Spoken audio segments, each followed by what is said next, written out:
3D Insights. It's a gadget which allows you to see your data in a 3D graph, and maybe you will find something interesting in your data. So let's see how easy it is to add it. So go to the gadget, search for the 3D Insights, add it to your dashboard, and then what you need to do is search for a filter, and within that filter we can see which fields are populated with data.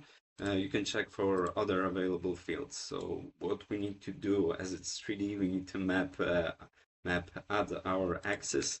So for X, let's use A. As you can see, the mapping button shows up, but for numbers, it will use the values in that field, but you can add like a default value if that field is empty. So for example, if you're not sure if the data exists in that field, so we can map it to some value.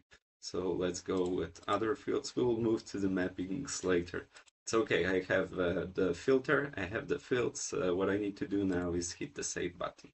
So now the graph is rendering the plot. So this is the graph, how it looks, and let's walk through some cool features that we got in version 1.1.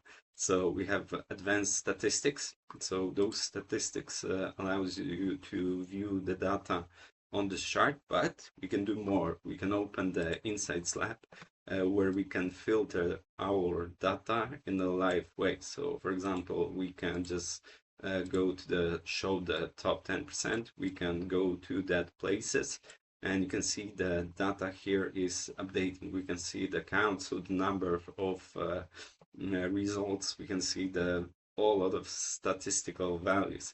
And you can see even histograms here where we can see the filtered charts and the data from the all charts. So this is pretty awesome.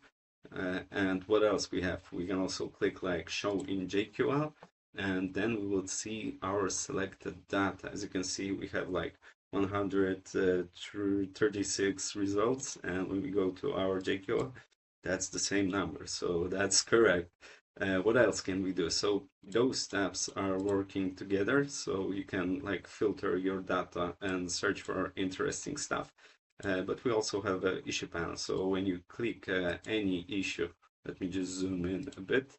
When you click, oh, yeah, it's loading. So here we also have the histogram, which has applied those inside lab testing. So the background, the gray one, is for the whole data set, and the blue one is for the filtered one.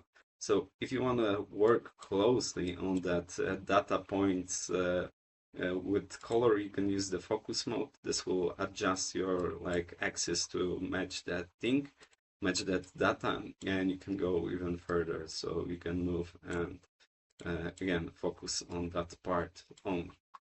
So you can easily reset the filter and see the data again. And let's go. That's all. Cheers. Of course, I forgot about something. I was telling you that I will show you the mapping, so let's do it, because now we have like this plots, and we have those numbers here in our insights, but let's make a difference. These things, so like the statistics and insights, it's available for people who have access to this gadget and the view, but to configure like the supported fields, not supported fields access, you need to edit the graph. So let's give here, like for example, priorities. Why it's not showing? Okay, so if we try to save it, you will see that we don't have any mapping. So let's add some mappings to this data. We have also the unmapped options, but that's okay. We will only use those which are populated with data. And when we save this, the graph should re-render to a different pattern. So now we can see like the data is showing those priorities. When we click on the issue, you can see it's the highest. Yeah, and we can check those things. But let's go to the Insight Labs, because when we see this data, we can see like the numbers and we can see the priority here. But for the user viewing this, it may not make sense. So in the inside slabs, we have like mappings where you can preview those things. So you can see those fields. Yeah. So in the export tab, you can export this view and you can use some like variables to build the file name. And you can have some patterns here to build it. Maybe that's useful. And you can always restore that to defaults. The issue panel shows some data, but to change it, you need to change the configuration. So in the issue panel fields, you can add new things, like for example, labels. Let's add labels and let's move it to the front. So it will be like first thing visible, and just save it. And then we can see if we can see those labels. So let's click anything. Yes, we're lucky there's a label available. So that's it. Yo.